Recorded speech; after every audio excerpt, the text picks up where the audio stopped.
Shalom saudara-saudaraku yang kekasih di dalam Tuhan Yesus. Puji Tuhan, haleluya. Kalau kita masih diberi kesempatan hidup hari ini, Minggu tanggal 21 Mei tahun 2023. Semua hanya karena kasih, kemurahan, dan kuasa Tuhan. Amin. Saya mengucapkan selamat ulang tahun kepada saudara-saudariku yang kekasih, yang ditambahkan Tuhan usianya 1 tahun lagi. Doa saya semoga saudara sehat, rohani dan jasmani. Tambah sungguh-sungguh mengasihi Tuhan.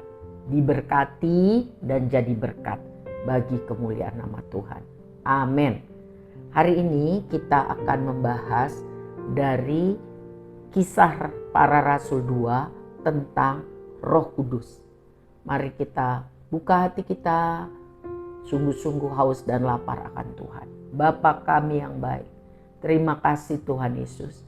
Kami masih diberi kesempatan hidup hari ini, dapat beribadah melayani Tuhan. Syukur, haleluya. Terima kasih buat berkat Tuhan bagi kami semua. Mohon ampun buat dosa salah kami.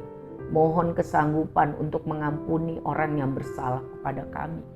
Supaya Tuhan senang, dosa kami diampuni, doa kami dijawab Tuhan. Betapa kami rindu hidup kami sesuai dengan kehendak Tuhan. Hari ini kami mau mempelajari dari Kisah Para Rasul 2. Mohon urapan baru, mohon lawatan Tuhan, agar kami mengerti dan dapat sungguh-sungguh mempraktekkan dalam hidup yang Tuhan berikan ini. Di dalam nama Tuhan Yesus kami berdoa. Amin. Saudara-saudaraku yang kekasih, mari kita buka Alkitab kita.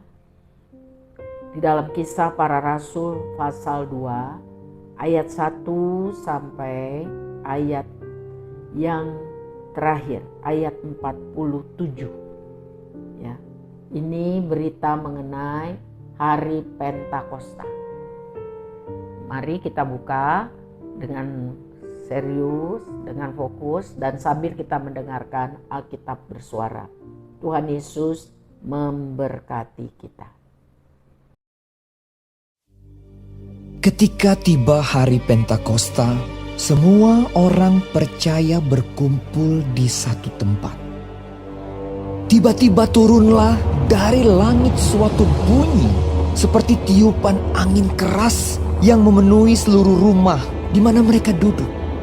Dan tampaklah kepada mereka lidah-lidah seperti nyala api yang bertebaran dan hinggap pada mereka masing-masing. Maka penuhlah mereka dengan Roh Kudus. Lalu mereka mulai berkata-kata dalam bahasa-bahasa lain, seperti yang diberikan oleh Roh Kudus itu kepada mereka untuk mengatakannya. Waktu itu di Yerusalem, diam orang-orang Yahudi yang saleh dari segala bangsa di bawah kolong langit. Ketika turun bunyi itu, berkerumunlah orang banyak. Mereka bingung karena mereka masing-masing mendengar rasul-rasul itu berkata-kata dalam bahasa mereka sendiri. Mereka semua tercengang-cengang dan heran, lalu berkata, "Bukankah mereka semua yang berkata-kata itu orang Galilea? Bagaimana mungkin kita masing-masing mendengar mereka berkata-kata dalam bahasa kita sendiri, yaitu bahasa yang kita pakai di negeri asal kita? Kita orang Partia, Media, Elam, penduduk Mesopotamia, Yudea dan Kapadokia, Pontus dan Asia, Frigia dan Pamfilia, Mesir dan daerah-daerah Libya yang berdekatan dengan Kirene, pendatang-pendatang dari Roma, baik orang Yahudi maupun penganut agama Yahudi, orang Kreta dan orang Arab. Kita mendengar mereka berkata-kata dalam bahasa kita sendiri tentang perbuatan-perbuatan besar yang dilakukan Allah."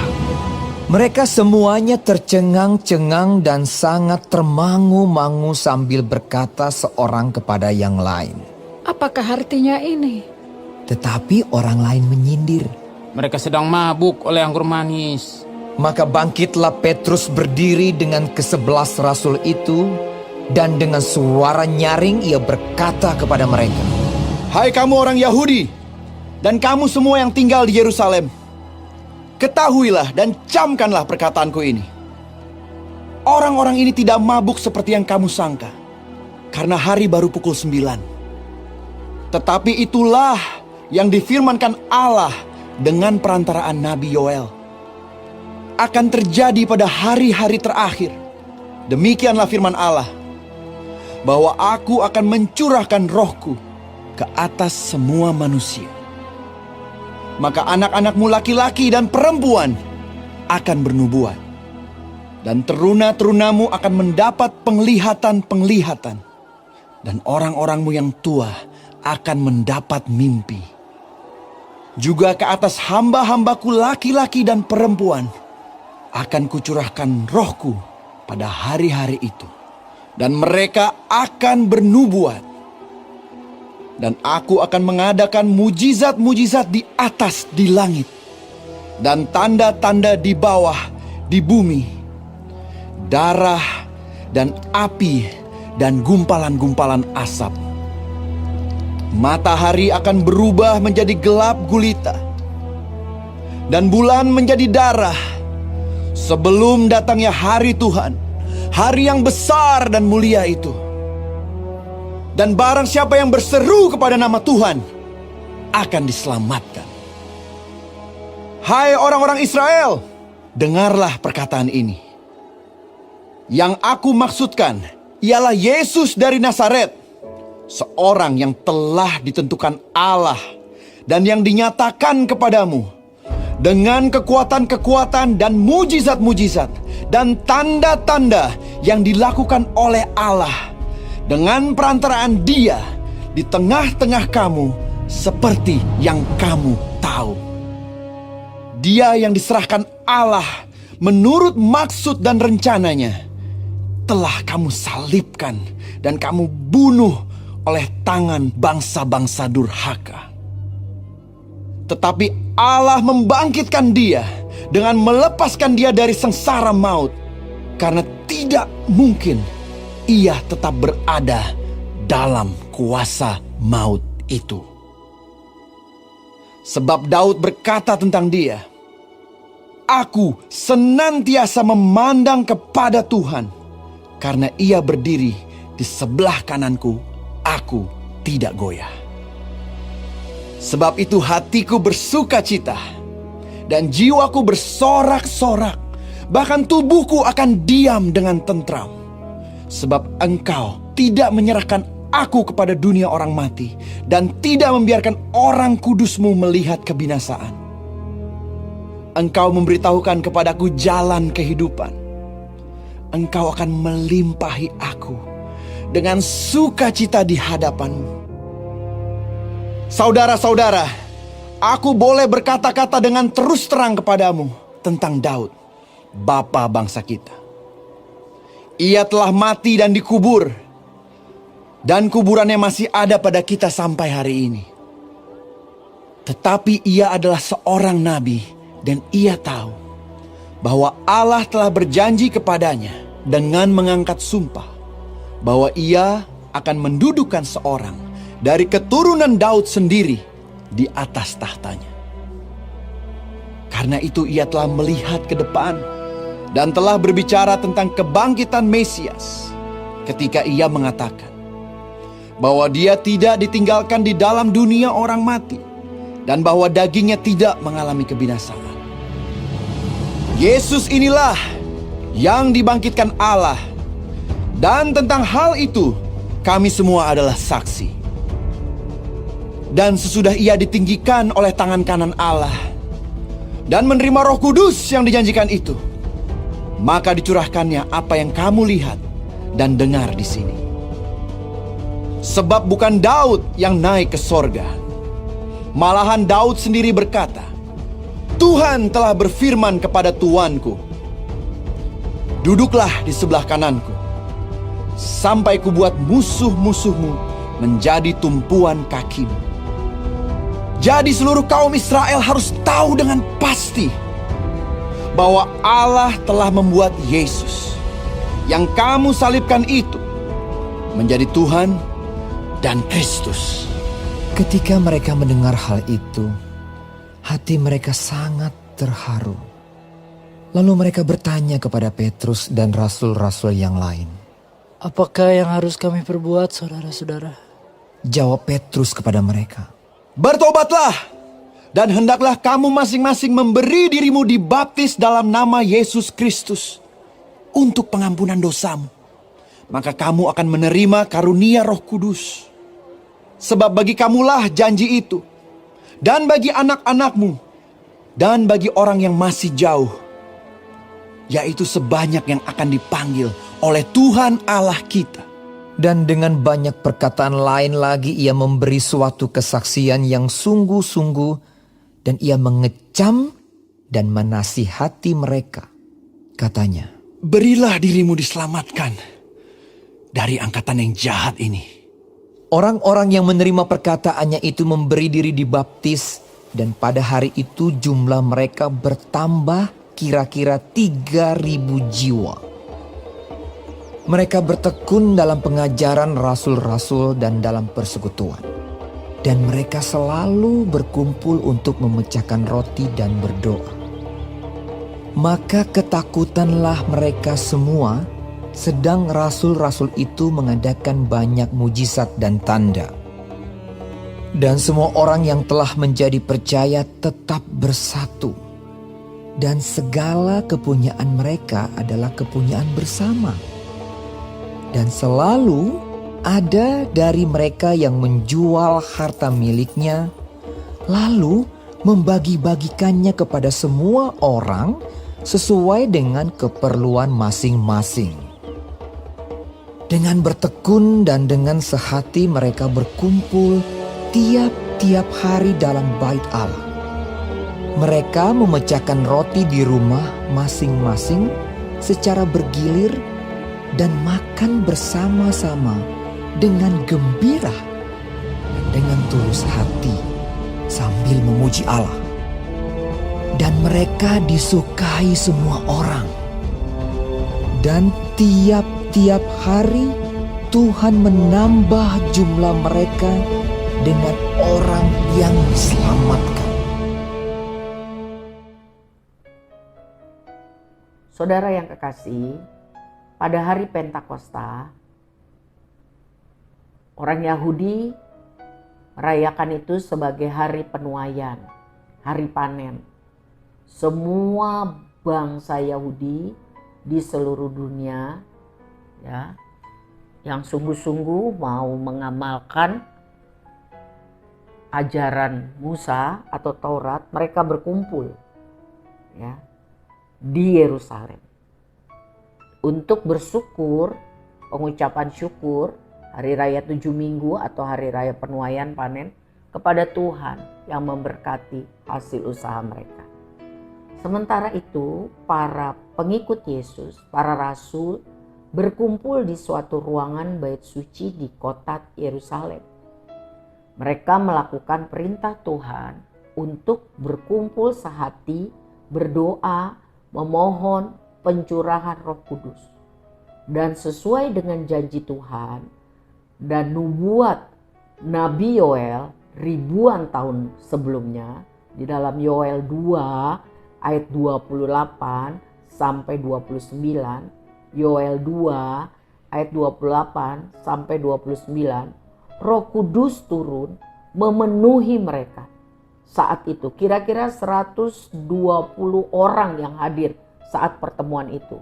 Saudara lihat di Kisah Para Rasul 1 ayat 15. Kisah Rasul 1 ayat 15. Roh Kudus hadir dengan tanda yang dapat mereka dengar, mereka lihat, dan mereka rasakan. Orang-orang yang 120 orang itu percaya bahwa Yesus Tuhan yang sudah lahir, mati, bangkit, dan naik ke surga. Dan mereka mengalami suatu bunyi seperti tiupan angin keras dan lidah-lidah, ya, seperti lidah api. Kedua tanda ini menunjukkan bahwa Roh Kudus memberikan kuasa, dorongan, semangat, kepada orang percaya. Untuk apa? Untuk hidup bagi Tuhan. Untuk hidup melayani Tuhan. Melakukan kehendak Tuhan. Dan mereka semua penuh dengan Roh Kudus. Dan mendapat karunia berkata-kata dalam bahasa lain. Yang sebelumnya belum mereka pelajari. Ya, ini adalah tanda awal untuk terus penuh dan dipimpin Roh Kudus. Awal ya, bukan segala-galanya. Karena itu harus proses setiap hari untuk taat dengar-dengaran kepada perintah atau instruksi Roh Kudus. Ya. Namun waktu mereka 120 orang itu sedang berdoa, orang-orang Israel atau Yahudi, peziarah-peziarah itu, kaum diaspora itu yang berkumpul, yang berasal dari berbagai macam negeri, ya, mereka bisa ngerti apa yang dibicarakan oleh 120 orang itu. Ya. Mereka dengar, ada yang berbahasa Yunani, ada yang berbahasa Aram, bahasa-bahasa lain. Mereka heran. Sebab mereka tahu para rasul, murid-murid Yesus itu biasanya berasal dari Galilea. Orang kampung sekitar Danau Galilea. Profesinya banyakkan nelayan. Tapi kok bisa ya ngomong bahasa-bahasa asing yang belum mereka pernah pelajari. Ya, bahasa-bahasa luar negeri. Intinya tentang perbuatan-perbuatan Tuhan yang besar. Perbuatan Tuhan yang ajaib. Ya, yang telah Tuhan lakukan. Separuh orang terkaget dan terkagum. Tapi ada juga yang menuduh, mereka mabuk tuh. Kebanyakan minum anggur. Ya, padahal mereka bukan mabuk. 120 orang itu. Mereka penuh dengan Roh Kudus. Ya. Orang yang penuh dengan Roh Kudus, Efesus 5 ayat 18, Efesus 5 ayat 18, Roh Kudus akan mengubah kehidupan. Roh Kudus akan mengubah kehidupan seseorang yang penuh dengan Roh Kudus. Dan diubah bagaimana? Diberi keberanian untuk bersaksi dan memberitakan Injil. Seperti yang kita ketahui, sebelumnya para rasul itu takut, stres, depresi, gak berani mengaku Yesus. Bahkan Petrus 3 kali menyangkal Yesus dan murid-murid lain lari kabur. Tetapi waktu Roh Kudus memenuhi mereka, ya, mereka menjadi berani, bukan apa-apa, untuk menjadi saksi-saksi Kristus. Sebab itu tujuan orang dipenuhi Roh Kudus. Agar hidup kita mengalami pembaharuan. Dikaruniai Tuhan proses perubahan hidup. Tambah hari tambah taat firman Tuhan. Tambah hari tambah hidup di dalam pertobatan. Ya. Tambah hari tambah mampu menjadi saksi Tuhan dalam perkataan dan perbuatan. Kisah Para Rasul 1 ayat 8, kamu akan menerima kuasa, kemampuan, semangat, dunamos. Kalau Roh Kudus, Rohnya Tuhan itu turun ke atas kamu. Dan kamu akan menjadi saksiku, kata Tuhan Yesus. Di Yerusalem, di seluruh Yudea, Samaria, bahkan sampai ke ujung bumi. Wow, luar biasa. Tuhan yang memberi hidup, Tuhan mau hidup kita berguna bagi kemuliaan. Waktu orang-orang perantauan itu bertanya, mengapa para murid dapat melakukan memuji-muji Tuhan dengan bahasa-bahasa baru, dengan bahasa-bahasa internasional, padahal mereka nggak pernah belajar. Maka Petrus menjawab pertanyaan, keraguan itu. Petrus dengan berani, dengan karakter baru, dikuduskan bagi kemuliaan Tuhan. Dia mengutip perkataan firman Tuhan dari Yoel 2 ayat 28 sampai 32. Nabi Yoel ribuan tahun sebelumnya mendapat urapan Tuhan, dia bernubuat. Yoel 2 ayat 28 sampai 32. Ya, saudara-saudaraku, Yoel berkata, dikutip oleh Paulus, bahwa sekarang waktunya Tuhan menggenapi firman-Nya. Ya, bahwa semua orang, bahkan termasuk para budak dan anak-anak, dicurahkan rohnya Tuhan. Luar biasa. Karena dalam perjanjian lama, roh Tuhan, roh kudus hanya tercurah memenuhi orang dewasa. Orang penting. Orang tertentu yang sangat posisinya penting untuk urusan keagamaan. Untuk urusan bait Allah. Untuk urusan pemerintahan. Contohnya Musa, Daud, Yesaya, Daniel, Maria ibu Yesus, Yohanes Pembaptis, Zakaria, imam besar bapaknya Yohanes Pembaptis, Simeon, Yesus Kristus sendiri, dan rasul-rasul yang terpilih, antara lain tercatat Stefanus dan Paulus. Apa tujuan Tuhan mencurahkan rohnya? Bahkan dikatakan bagi semua orang yang mau percaya dan sungguh-sungguh rindu hidup dalam pertobatan. Yang meminta sungguh-sungguh bahkan terhadap para budak dan anak-anak. Tujuannya supaya kita semua sanggup, berani, mampu, semangat hidup jadi saksi Kristus. Fokusnya saksi Kristus. Fokusnya memuliakan Tuhan. Fokusnya menyenangkan Tuhan. Sehingga walau badai hidup datang, sakit, sedih, masalah-masalah, tetap kuat, tetap sanggup karena roh Tuhan beserta kita. Ia Immanuel. Ia menghibur, ia menolong, ia menasehati, ia mengingatkan kita tentang kebenaran firman Tuhan. Sebab itu penting sekali baca firman Tuhan tiap hari. Renungkan dan praktekkan. Roh Kudus itu menegur, menasehati waktu kita berbuat yang salah. Oh, peran Roh Kudus itu sangat banyak. Tuhan Yesus sudah naik ke sorga. Tuhan bilang, aku tidak akan meninggalkan kamu yatim piatu. Aku akan memberikan kamu roh yang kudus untuk menolong, mengajar, menghibur, menyertai. Anak-anak pun, orang-orang yang dianggap budak, tidak dihargai, itu berarti di mata Tuhan. Kalau dia percaya kepada Tuhan Yesus dan hidup dipimpin Roh Kudus. Untuk minta dipimpin Roh Kudus, kita memang harus sungguh-sungguh meminta.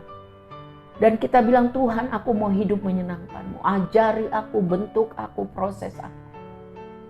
Sehingga anak-anak pun berharga bagi Tuhan dan dapat menjangkau banyak orang. Saudara, banyak orang tua dijangkau oleh anak-anaknya. Banyak oma opa terjangkau oleh anak-anak kecil. Banyak komunitas orang yang tadinya menolak, tidak percaya Yesus terjangkau oleh anak-anak kecil. Demikian budak, orang tawanan, orang yang tidak punya kemampuan, yang dianggap bukan siapa-siapa, sampah. Tetapi orang yang percaya kepada Yesus, orang yang dipimpin Roh Kudus, dia sangat berarti. Betapa saudara pernah dengar cerita Panglima Naaman yang disembuhkan, mengalami lawatan mujizat Tuhan. Melalui siapa? Melalui kesaksian yang berani, melalui hati yang tulus mengampuni. Dari budak kecil, perempuan budak kecil, pembantu istrinya. Hatinya diubahkan, dia tidak benci kepada tuannya yang sudah merampok, merampas keluarga bangsanya dan menempatkan dia jadi budak. Hatinya diliputi oleh kasih Tuhan. Sehingga akhirnya Naaman panglima besar itu boleh mengenal Tuhan yang benar. Boleh disembuhkan. Boleh menjadi agen representasi Tuhan. Melalui pelayanan siapa? Budak perempuan kecil. Sebab itu saudara-saudaraku yang kekasih. Penting benar untuk kita hidup dipimpin Roh Kudus setiap hari. Bagaimana caranya? Hidup di dalam pertobatan. Minta pemulihan dari Tuhan. Minta kuasa kesanggupan untuk hidup jadi saksi Tuhan. Teman-teman, kita perlu dengar tentang kasih dan kuasa Tuhan. Keluarga kita, keluarga besar kita perlu diselamatkan. Banyak orang perlu Tuhan Yesus. Sebab hanya Yesus satu-satunya jalan kebenaran dan keselamatan. Di luar Tuhan, Yesus tidak ada. Orang boleh berusaha berbuat baik, tapi sangat terbatas. Kalau kita diselamatkan itu semua hanya karena kasih karunia Tuhan. Kalau kita berani atau diberi kesempatan memberitakan Injil, itu juga hanya karena kasih setia Tuhan. Jadi jangan sombong, jangan mencuri kemuliaan Tuhan. Firman Tuhan hari ini menolong saya dan saudara untuk sungguh-sungguh berdoa, memohon ya, untuk hidup kita dipenuhi Roh Kudus, agar kita mampu hidup sesuai firman Tuhan. Walaupun banyak kesulitan, tetap percaya, tetap beriman kepada kasih dan kuasa Tuhan. Tidak putus asa, tidak putus semangat. Tetap semangat, semangat, semangat. Karena percaya kasih kuasa Tuhan, Allah Roh Kudus menyertai, menghibur kita, menolong kita. Saksi Kristus itu sangat perlu hati yang berkobar-kobar untuk bercerita. Bukan tentang gosip, tentang artis yang bercerai, yang selingkuh, tidak. Tetapi menggunakan setiap kesempatan untuk menceritakan kebaikan Tuhan yang kita alami sendiri.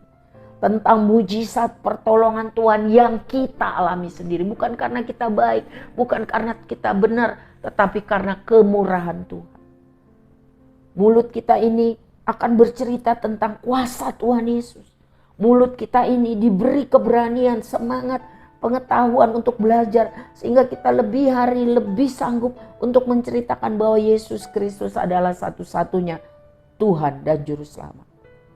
Tuhan yang benar. Dia satu-satunya jalan kebenaran. Ada di dalam Dia hidup yang kekal. Orang yang meninggal di dalam Yesus Kristus itu akan masuk surga dengan keberanian karena berdasarkan firman Tuhan.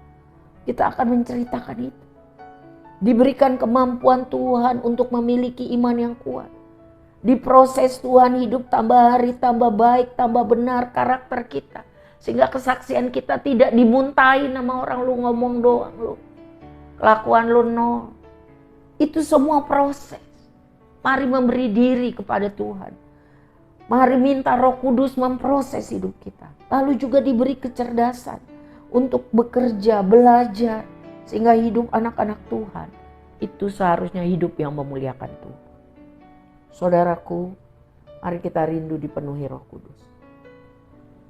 Sekarang ini bukan hanya untuk orang-orang penting, tetapi kepada semua orang yang Tuhan anggap berharga dan penting.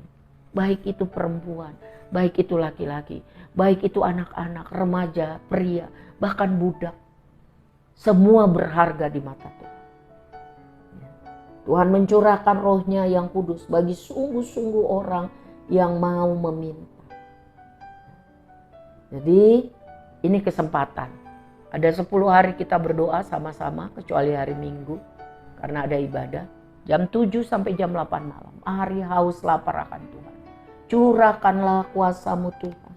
Biar mujizat Tuhan terjadi di dalam hidupku. Semangat baru untuk hidup dan jadi saksi Kristus. Kita perlukan, saudara. Kiranya kasih setia Tuhan, kesabaran Tuhan menguasai roh jiwa tubuh kita.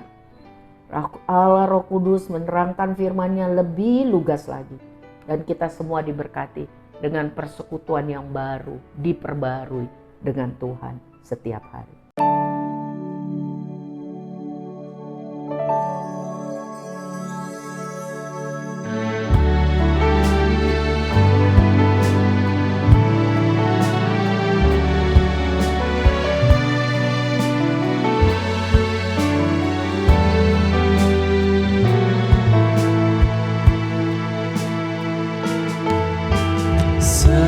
Semusim berlalu, namun Kau selalu peliharaku.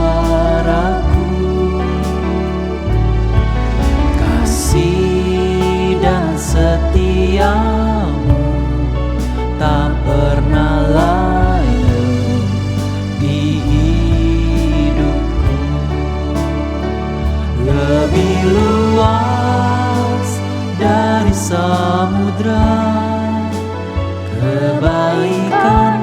Bapa takkan habis di hidupku, lebih tinggi dari cakrawala, tak terbatas kasih-Mu, sungguh ku bersyukur.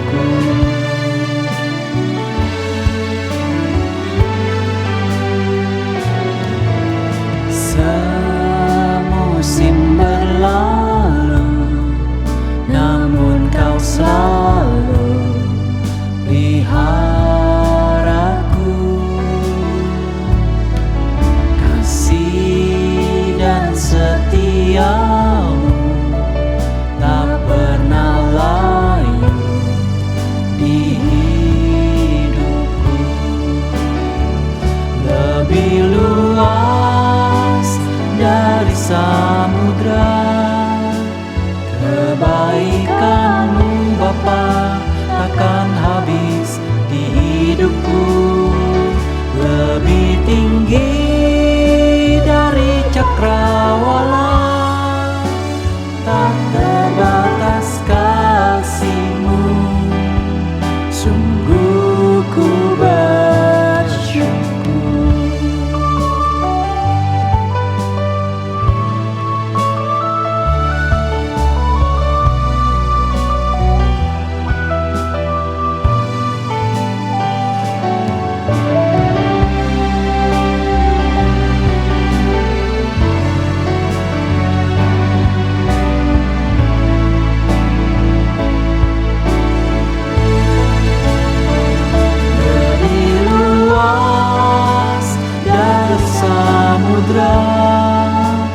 Kebaikan-Mu Bapa takkan habis di hidupku, lebih tinggi dari cakrawala, tak terbatas kasih-Mu, sungguh ku bersyukur. Luas dari samudra kebaikan-Mu Bapa takkan habis di hidupku, lebih tinggi dari cakrawala, tak terbatas kasih-Mu, sungguh ku bersyukur. Tak terbatas kasih-Mu, sungguh ku bersyukur.